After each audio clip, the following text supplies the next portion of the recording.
Bienvenidos a la guía esencial de la Fórmula 1 en este 2026. Mi nombre es Angelo y en este video te voy a estar explicando desde lo más básico hasta lo más complejo cómo los equipos, los pilotos, los cambios más importantes en las regulaciones para este año, cómo funciona un fin de semana de carrera, el calendario que vamos a tener y también un diccionario para que entiendas todos los términos para cuando estés viendo la primera carrera en Australia. Vamos a empezar con lo más básico, que es la Fórmula 1. La Fórmula 1 es considerada la categoría reina en el automovilismo. Es el pináculo de ingeniería y de pilotos. Básicamente es la primera división del automovilismo. La Fórmula 1 normalmente se corre desde marzo hasta principios de diciembre. Es una temporada anual y en ella se compiten por dos títulos. El primero es el título de pilotos y esta es muy sencilla. El piloto que más puntos tenga al finalizar el año es el piloto ganador y el campeón del mundo. Y el otro título es el campeonato de constructores. En este depende de los equipos porque cada escudería o cada equipo de Fórmula 1 tiene dos pilotos. Entonces al finalizar el año se suman los puntos de ambos pilotos y el equipo que más puntos tenga gana el campeonato de constructores. Ahora te voy a explicar cómo funciona el calendario de la Fórmula 1. Durante la temporada de 2026 se van a correr 24 grandes premios distribuidos entre marzo y diciembre. Estas carreras pueden ocurrir en semanas consecutivas o incluso en triple semana consecutiva, pero normalmente ocurren 2 semanas sí y 1 semana no, para poder lograr transportar todo lo que transporta la Fórmula 1 de lugar a lugar. Por algo dicen que es el circo más grande del mundo, porque la cantidad de tecnología, autos, personas, equipo y todo lo que conlleva llevar la Fórmula 1 de un circuito a otro es enorme, y esto ocurre 24 veces al año. Normalmente luego se dan unas semanas de descanso, obviamente también para que descansen los pilotos, pero también en situaciones en donde las pistas están muy alejadas ocurre este descanso. También a mitad de año, en verano, existe un parón de un mes en donde los pilotos pueden descansar, tienen vacaciones, y esto normalmente ocurre entre finales de julio y agosto. Básicamente en esas fechas no se corre y volvemos a retomar las carreras en septiembre.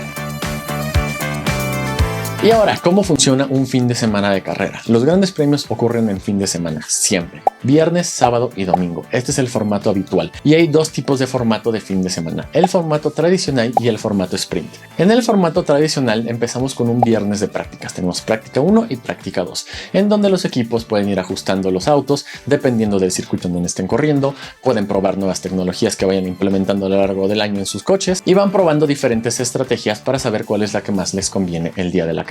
El sábado es el día de clasificación, pero antes también tenemos una tercera práctica para ajustar los últimos detalles, y esto ocurre en la mañana y normalmente por las tardes ocurre la clasificación. ¿Cuál es la diferencia de un fin de semana con formato sprint a un fin de semana normal? Que en un fin de semana con formato sprint los pilotos pueden sumar más puntos, porque los primeros 8 lugares en la carrera sprint tienen derecho a puntos. Y aquí te preguntarás qué es una carrera sprint. Bueno, una carrera sprint es un formato reducido del Gran Premio, es decir, se corre más o menos un tercio o unos 100 kilómetros del circuito. Una carrera de aproximadamente 30 minutos, en la cual los pilotos pueden ir a tope porque no tienen que hacer paradas en pits obligatorias como si lo tienen que hacer en un Gran Premio común, y que también les favorece en sumar puntos. Y ahorita les explico cuántos puntos se suman por carrera. Entonces, para englobar cómo funciona el fin de semana de formato sprint, tenemos práctica 1 el viernes por la mañana, después tenemos calificación para el sprint, y el sábado en la mañana, en lugar de tener la práctica 3, vamos a tener la carrera de sprint, la cual ya les mencioné, y por la tarde vamos a tener ahora sí la calificación para el Gran Premio del domingo. Este se sigue corriendo igual.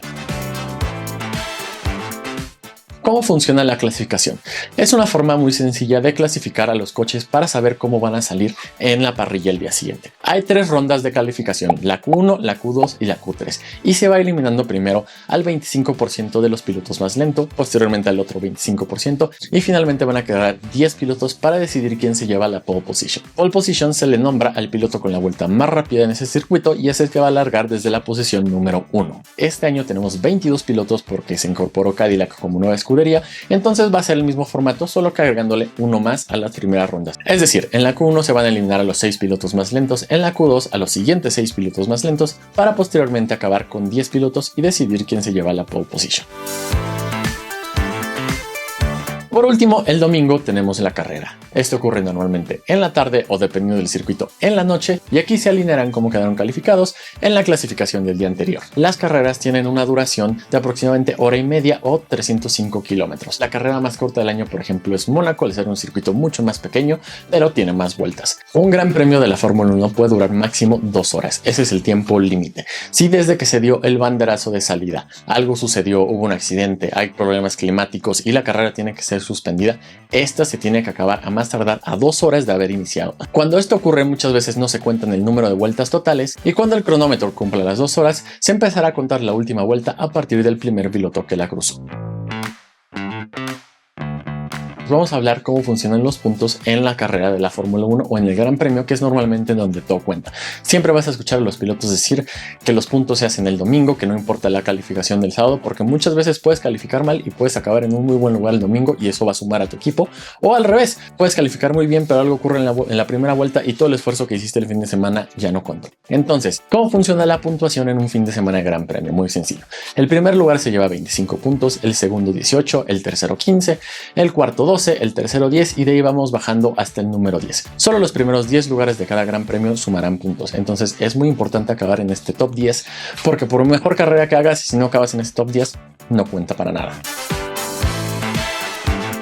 Ahora toca hablar de los equipos y de sus pilotos. Este año tenemos 11 equipos, cada uno con 2 pilotos. Y vamos a empezar con los actuales campeones de constructores, que son McLaren, en el cual están Lando Norris y Oscar Piastri. Lando Norris es el actual campeón de pilotos de la Fórmula 1 y del otro lado tenemos a Oscar Piastri, un joven piloto australiano que también tiene mucha madera de campeón y que vamos a ver este año cómo van a estar compitiendo. Seguimos con Mercedes, uno de los equipos más ganadores en la era híbrida de la Fórmula 1 que inició en el 2014, así que prometen mucho para esta segunda etapa híbrida en el 2026, pero esto ya les estaré hablando más adelante. Sus pilotos son George Russell, un británico con el número 63, y Kimi Antonelli, una de las jóvenes promesas de la Fórmula 1 italiano y que corre con el número 12 en honor al gran Ayrton Senna. Seguimos con Red Bull, uno de los equipos más fuertes actualmente también. Se podría considerar que tiene el mejor piloto de la parrilla en Max Verstappen. El tetracampeón holandés correrá este año con el número 3 porque ya no podrá correr con el número 1. Les conté que Lando Norris este año iba a correr con el número 1 y el número 1 está apartado exclusivamente para el campeón de pilotos. Solo el campeón puede portar el número 1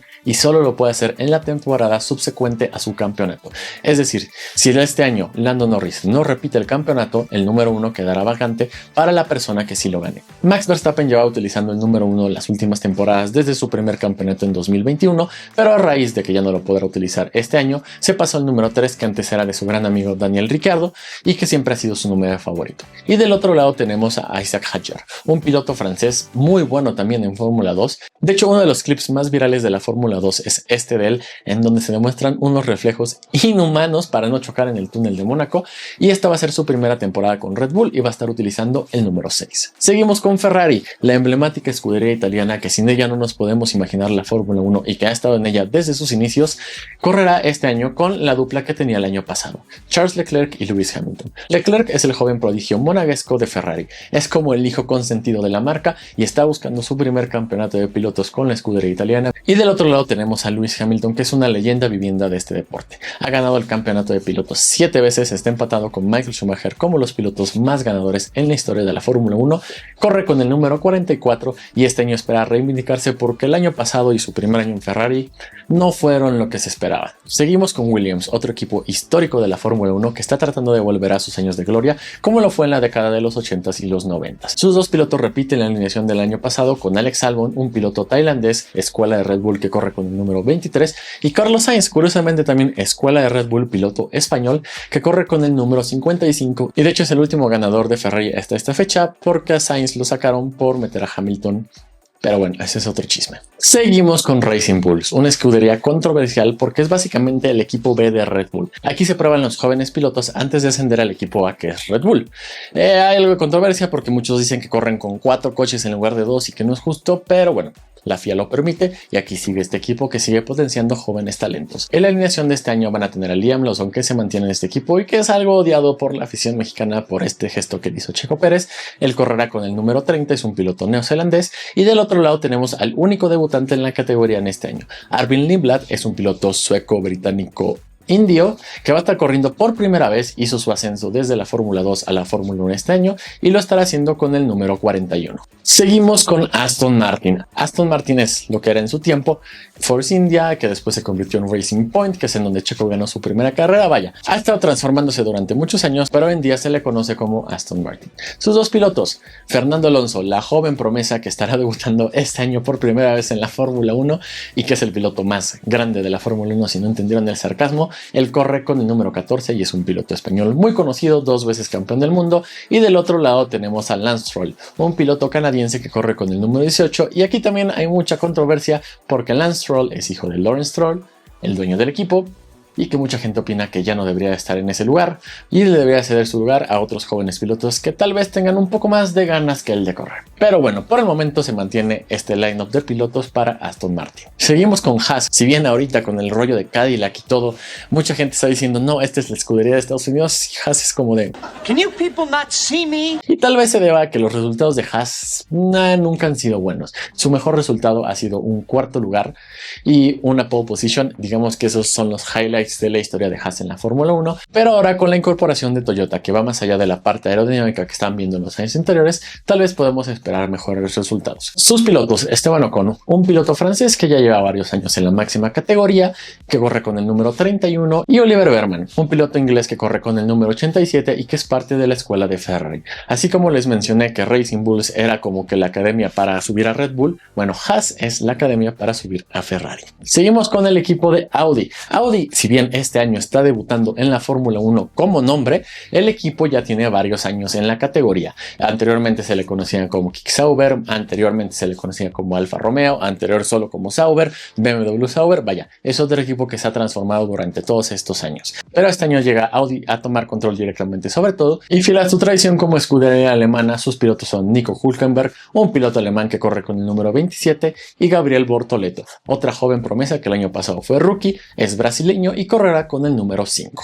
Seguimos con Alpine. Alpine es una escudería francesa que antes se le conocía como Renault. Básicamente es el equipo de Renault en la Fórmula 1 y también fieles a su marca. Uno de sus pilotos es francés, es Pierre Gasly, ya lleva varios años también en la Fórmula 1, ha ganado un gran premio en Monza y corre con el número 10, y su otro piloto es Franco Colapinto, piloto argentino joven que apenas está iniciando en la Fórmula 1, que ha tenido buenos detalles por ahí y corre con el número 43. Y por último, Cadillac, el equipo nuevo de la cuadra. Cadillac es un equipo que se ha venido formando en los últimos años hasta que se anunció que por fin para este 2026 iban a entrar a competir en la Fórmula 1 y tiene dos grandes pilotos en su lineup.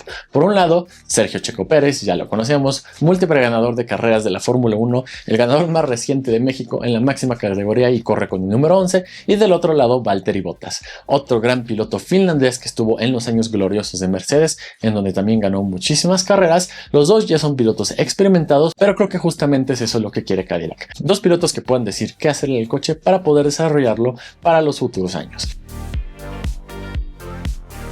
Ahora sí vamos con lo interesante para este 2026, porque además de ser una nueva temporada, es una temporada completamente nueva para todos los pilotos. ¿Por qué? Porque los autos cambiaron por completo para este 2026. Te explico. Desde el 2014 los autos de Fórmula 1 utilizan unidades híbridas. ¿Qué quiere decir que es híbrido? Que utilizan un motor a combustión más baterías eléctricas para generar la potencia total del auto. En años anteriores la energía eléctrica no cobraba tanta relevancia porque era un 20% digamos de la energía total. Sí te servía en ciertos momentos de la pista en donde requerías la energía extra para tener mayor potencia, pero digamos que la mayor parte del trabajo lo hacía el motor a combustión. Para este año cambió por completo.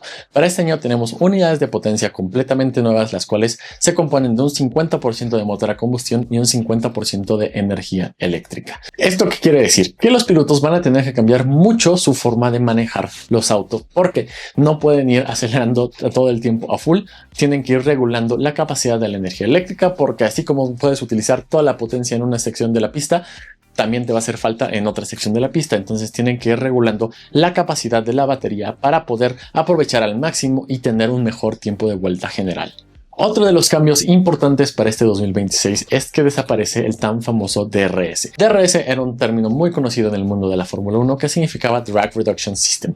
¿Qué quería decir esto? En ciertas zonas rectas de la pista, si estabas a menos de un segundo del auto de adelante, podrías abrir el alerón trasero y poder alcanzar una mayor velocidad punta. Esto facilitaba los rebases al llegar a la zona de frenado y le daba un poquito más de emoción. Había grandes premios en donde era muy bueno porque nos daba grandes enfrentamientos, y había otros en donde simplemente hacía más aburrido aburrida la carrera porque pasaba uno, pasaba el otro, pasaba uno, pasaba el otro, pasaba uno, pasaba el otro, o simplemente ninguno se podía pasar porque todos tenían DRS y todos andaban en filita a la misma velocidad. Para este año, ¿cuáles son los cambios? Bueno, ahora se puede rebasar de dos maneras diferentes. Digo, la tradicional, que es sin ninguna ayuda, pero ahora los pilotos tienen dos ayudas para rebasar. La primera es el Boost Mode. El Boost Mode es una ayuda eléctrica en donde el piloto puede hacer uso de la energía que tiene guardada en la batería para tener mucho más potencia y así facilitar el rebase. Y la otra es el X-Mode o el modo aerodinámico, en donde no solo se va a abrir el alerón trasero, sino también el delantero, facilitando que en rectas tengas mucho más velocidad punta y en curvas tengas mucho más estabilidad. También para este año se redujo el tamaño de los autos. Los autos anteriores eran muy grandes, más de 5 metros. Este año se redujeron tanto en lo largo como en lo ancho y además él también cambió el tamaño de los neumáticos de Pirelli. Y aquí va otro tema importante en la Fórmula 1, los neumáticos. Todos los equipos corren con los mismos neumáticos y estos son proporcionados por Pirelli. Pirelli para cada fin de semana designa 3 categorías diferentes que son suave, medio y duro. ¿Qué significa esto? Bueno, un neumático suave es el neumático que mejor agarre tiene. Es el neumático con el que mejores vueltas puedes dar y de forma mucho más rápida. Pero el problema es que sí puedes dar una vuelta muy rápida, pero a la par el neumático se desgasta mucho más rápido. Entonces ahí tienes que poner una balanza. Normalmente estos neumáticos se reservan para la calificación o para el inicio de la carrera, que es en donde más necesitas el agarre de esas llantas. El segundo neumático es el medio. Y tal cual lo dice su nombre, es una muy buena combinación entre un neumático que tiene buen agarre, que tiene buena velocidad, pero que también no se desgasta tanto. Y por último tenemos los neumáticos duros. Estos neumáticos no son los más rápidos, sin embargo aguantan muchísimo más vueltas y en carreras en donde los stints son muy largos, normalmente los equipos optan por un neumático duro para poder optimizar el tiempo en pista y no tener que estar entrando a pits. Y también por último, en situaciones de lluvia tenemos los neumáticos intermedios, los cuales pueden filtrar bastante agua y se usa en condiciones de lluvia ligera. Y también tenemos los neumáticos de lluvia, que nadie los ocupa jamás. No sé ni para qué existen. Se supone que son para lluvia intensa, pero cada vez que hay lluvia intensa se cancela la carrera. Entonces no sé para qué existen los... Ahora vamos a tocar el tema de los pit stop. ¿Qué son los pit stop o las paradas en los pits? En cada carrera del Gran Premio, cada auto está obligado a hacer una parada en pits, porque los autos tienen que correr con dos compuestos diferentes. No puedes correr suave toda la carrera o solo neumáticos duros y no hacer ningún cambio en toda la carrera. No, a fuerzas tienes que tener una parada en pits en el cual intercambies tipos de neumáticos. Obviamente si la carrera es en condiciones lluviosas, ahí no es obligatorio cambiar de compuestos, pero sigue siendo obligatorio hacer tu parada en pits. Y ahora viene un pequeño diccionario para que entiendas los términos de la Fórmula 1. Pole position, como ya les había explicado, pole position es el piloto que tuvo la vuelta más rápida en la clasificación y el que va a largar desde la posición número 1 en la salida. Por favor, aprendas de esta para que no digan segundo día de pole position. Siguiente término, understeer y oversteer, o subviraje y sobreviraje. Este es un término automovilístico que no solamente se utiliza en la Fórmula 1, pero seguramente vas a escuchar más de una vez a los pilotos quejándose por radio que ocurre alguna de estas dos cosas. Understeer o subviraje es cuando tú giras el auto y el auto, en lugar de ir hacia donde estás apuntando, gira menos de lo que tú estás girando el volante. Eso se le conoce como subviraje. Y oversteer es al revés, es cuando estás apuntando y la cola del auto se sale y gira más de lo que tú quieres girar. Entonces, si un piloto se está quejando de estos términos, es probable que tengan que hacer algún ajuste en el coche, porque la idea en la Fórmula 1, si te han dado cuenta, es tener las vueltas más rápidas, y para tener las vueltas más rápidas no debes de tener ni subviraje ni sobreviraje. Hay ciertos pilotos que tienen ciertas preferencias hacia un auto que subvire más o que sobrevive más, pero eso depende de cada quien. Pit stop o parada en pits. Pit stop es la parada obligatoria que tienen que hacer los autos para cambiar los neumáticos y o ajustar alguna parte del auto que esté dañada. Normalmente los pit stops duran entre 18 a 24 segundos dependiendo de la pista, y obviamente con esto se juega la estrategia para saber enfrente de qué auto sales, atrás de cuál sales, a cuál tienes que alcanzar. Y combinado con los pit stop también vienen los términos de undercut y overcut. ¿Qué significan estos términos? Undercut es cuando tú estás persiguiendo a tu rival de adelante, lo estás alcanzando, pero decides entrar primero a pits. ¿Qué ventajas te da? Bueno, dependiendo del circuito, el tener un neumático mucho más joven y mucho más nuevo te da una mayor velocidad. Entonces tú entras a pits, haces tu cambio, y en las siguientes vueltas, cuando el auto que esté delante de ti entra a pits y sale detrás de ti porque tú ya diste las vueltas mucho más rápido con los neumáticos nuevos, eso se le conoce como undercut. Y overcut es lo mismo, pero completamente al revés. Es cuando tú estás persiguiendo a alguien y y obviamente dependiendo del circuito, la persona que esté enfrente de ti entra primero a pits, pero al tener que calentar los neumáticos, que es una de las desventajas que puedes tener al entrar antes a los pits, pierdes tiempo y cuando tú ya haces la parada, sales adelante de él. Otro término por lo cual también se le conoce los pit stop es box box. Entonces, si escuchas al piloto o al ingeniero de piloto decir box box, es porque se aproxima una parada en pits. Y bueno, a gran escala, eso es básicamente todo lo que necesitas saber para empezar a ver la Fórmula 1 este 2026. Sí, esto es una guía muy básica, pero hay mucha gente que apenas está incorporándose a este deporte y que hay cosas que a mí me hubiera gustado saber cuando lo empecé a ver. Así que si tienes alguna duda, coméntalo y te voy a estar ayudando con las dudas que tengas para la Fórmula 1. Y si quieres saber más acerca de algo relacionado con la Fórmula 1, ponlo también en los comentarios para que les pueda hacer video próximamente. Si les gustó este video, por favor denle like y suscríbanse, me ayudan mucho. Mi nombre es Angelo y los veo a la próxima.